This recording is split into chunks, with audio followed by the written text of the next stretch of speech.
If it's one shot, I'm Harry Kane on the pen. You can't risk a miss when you're trying to get 10. Rich for your love. Hello and welcome back to Couch Talk. We're going to go straight into it. I know this place looks messy. Don't mind the recycling that's up there. The recycle bin has not been taken yet. I know I don't have the pillow cushions on at the moment because they're in the wash, but we'll just dive into it. It does not matter. This is Couch Talk. It's a lazy weekend. I don't care. So now, let's just get into it with the first one, which I'm going to say is probably the more shocking result of the two. I'm recording this straight after watching the Manchester United and Newcastle game, but we'll go straight to the first one, given the fact that this is the first game that Pep has lost at home without scoring, and it's Wolves 2, Manchester City 0. Now, the game consisted of them dominating in the final third, meaning Manchester City, dominated in the final third, but not actually creating many chances and no clear-cut ones anyway. They had a roster of passes in the final third and be able to create the opportunities, but it was more side to side into the hole, but not actually creating the chance kind of passing. And then Wolves regaining their exact form like they did last year by taking the points off the top six. We were able to get them on a counter-attack with Raul Jimenez, who usually is the one that gets Wolves out of them kind of predicaments, being the one on the end of the chances. This time he was the creator by sending Otamendi to the shops by a quick switch of the ball between his feet, then setting it into Adama Traore, who everyone said didn't have the finishing product. Well, boy, today did he have the final product by slotting it past Ederson for 1-0. Not too long later, 14 minutes, I think it was the 94th minute, it was then 2-0 Wolves with a carbon copy of the first goal, just less of Otamendi popping for a pack of walkers.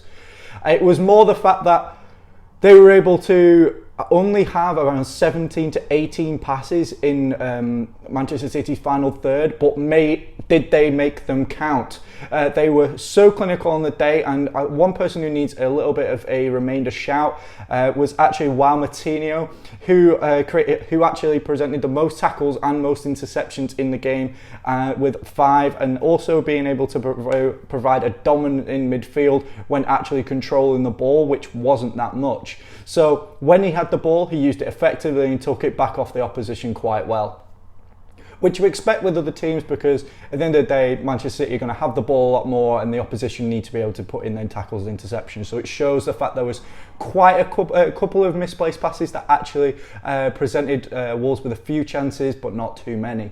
At this point, that means after 8 games of the season, they are now 8 points behind the top.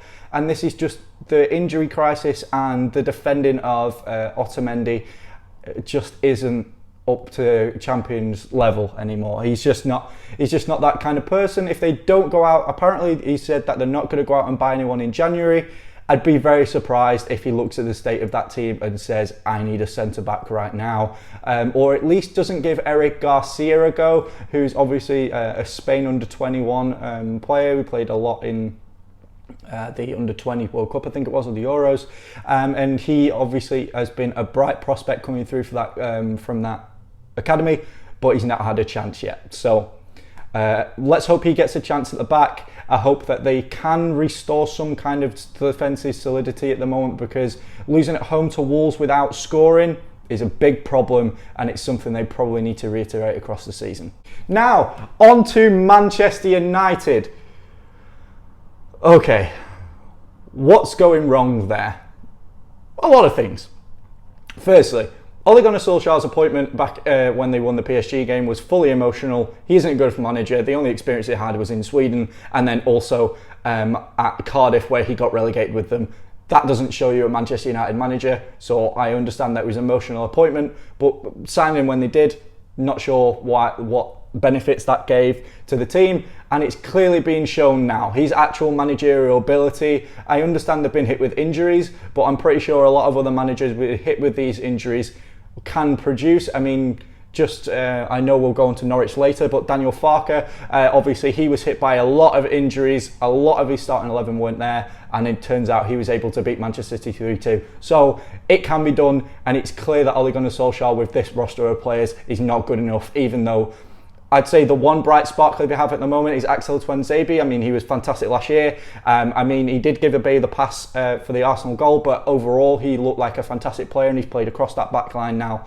And he's clearly showing that he's a very comfortable player on the ball. But in this game, it was more or less both teams were ratting it out as best as they could. Just as Manchester United felt like they were building into the game as Mata went up top and Rashford started feeding off him, getting a couple running in the behind. Not too many chances at all, but he was still able to start growing into the game, and they were starting to take over.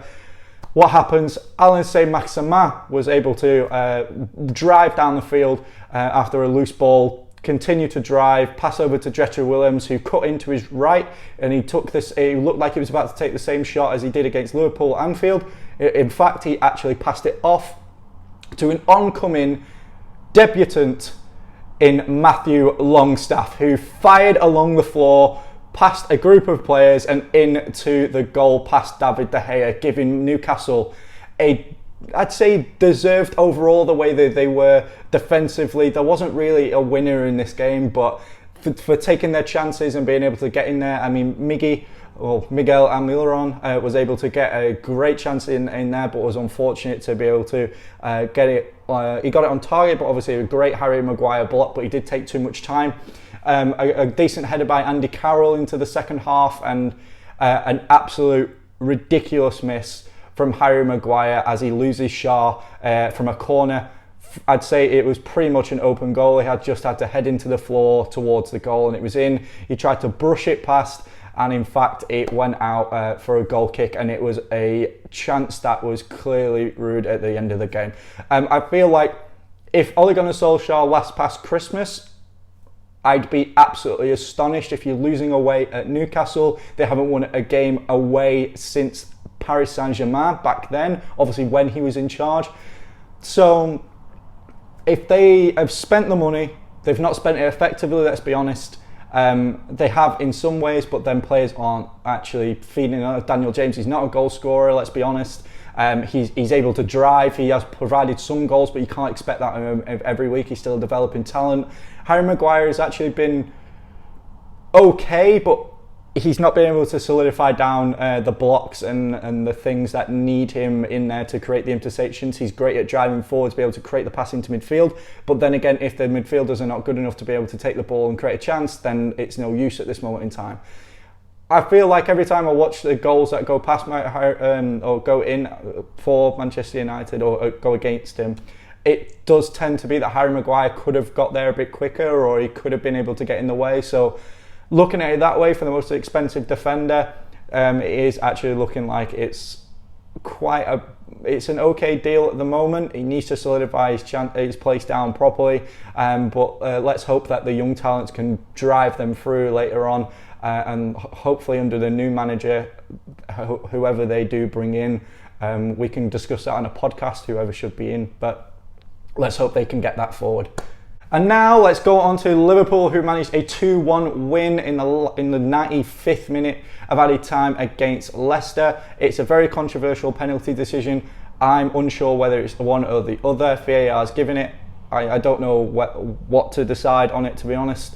But I, as a Liverpool fan, I'm elated. We've gone 8 points clear, but I disagree with Klopp, probably for one of the first times ever, about the tackle on Mo Salah. Yes, he does not go for the ball. Yes, he takes the man. And I admit, I really hope that Salah's not injured for a long period of time. But all I can say is, midfielders do that a lot as a tactical challenge across the way. We've never seen a red card for them kind of challenges, unless it's a last man and things like that. So I don't agree that it should have been a red card. It was a bit mischievous or malicious, sorry. But at the end of the day, when you're in a position that Leicester were in, driving for the draw apparently, so they were happy for the draw from what the gameplay I could see. So yeah, it's not a very nice tackle at all. I do hope Mo Salah's okay, but I don't agree with Klopp on this one instance.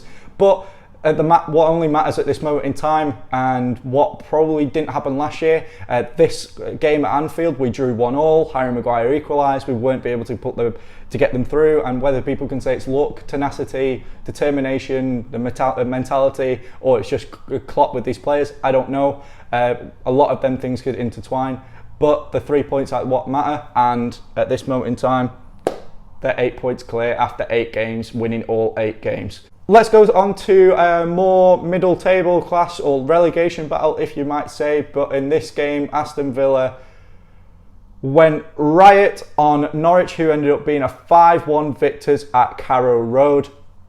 It was a interesting performance. It was more the fact that Dean Smith got his tactics perfect. He was able to press Norwich so far up the pitch that when they do try to play out like they did against Manchester City when it worked, it turns out Dean Smith's press was actually way more effective, and they were able to win the ball back in dangerous positions and capitalise on some very, very terrible defending and some very terrible direct play out of the back. Wesley getting a brace, and Jack Grealish finally getting on the score sheet as well. But in this point, it was more the fact that the injuries that Daniel Farke has faced, in all fairness, is finally caught up to him and caught up to the team as well. It's very unfortunate because they're a bright team. I really don't want to see them go down, because this is one of the teams that I don't say are naive, but they play very good football. There's some really lovely players in there like Todd Cantwell, you've got Max Aarons, Jamal Lewis is someone that's going under the radar heavily at this moment in time. And these players are seriously going to blossom if they continue to get Premier League game time and the experience of the Premier League. But at this moment in time, with the injuries facing the club and Farke not being able to really do anything about them, it's quite difficult for them to continue to get wins, and especially at home where you'd expect them to. But let's hope that the injuries have come back. I'm not sure about any of the details of the injuries, so you can't quote me on that at the moment. But let's hope, like, if they're able to get them off the medical bed, then hopefully we can get them back onto the pitch and get them back firing and proving what they're worth. They can't rely on Timu Pukki all of the time, and let's hope that Emmanuel Buendia, Todd Cantwell, and maybe a couple of others can pitch in with a few goals to be able to get this side out of the relegation places. Let's talk about Chelsea winning 4-1 away at Southampton.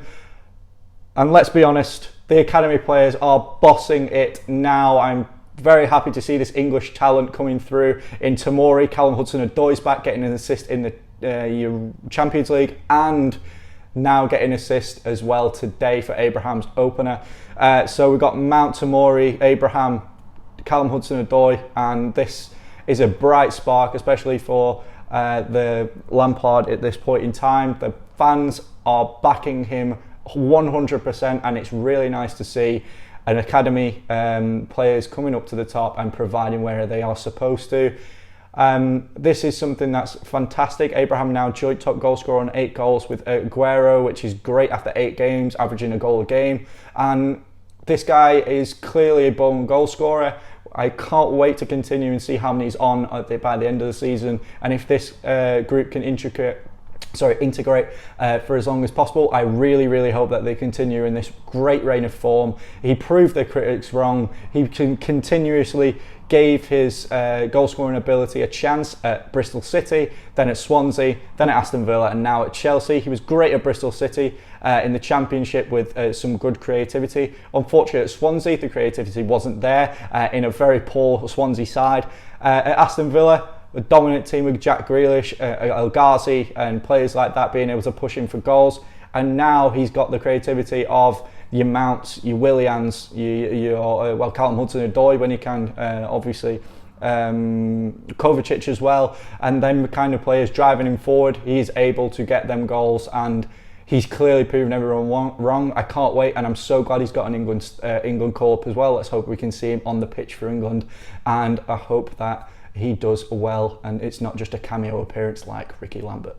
Thank you for watching again. All I want to say is thank you to coming to the channel. If you want to check us out on Twitter, Behind Pitch, that'd be fantastic. I post stats all over their time, and I can't wait to be able to get a piece for Statics, which is going to be coming out soon on the goalkeepers such as David De Gea, Ter Stegen, Oblak. Is it to do with the defences in front of them, the tactics and managers that they're in, Or how good are these goalkeepers on the day if you would put them into another team? Do you want to find out? Well, watch that video next time we post it on the channel. This has been Couch Talk. I haven't got a guest today, again, unfortunately. Next time we will do, we can have a debate on Couch Talk and talk about the football that's just gone on that weekend. But apart from that, thank you guys for coming. If you want to follow and drop a subscribe, that'd be absolutely fantastic. I can't wait to bring you more content to the channel. And I guess we'll see you whenever there's a game week next. See you then.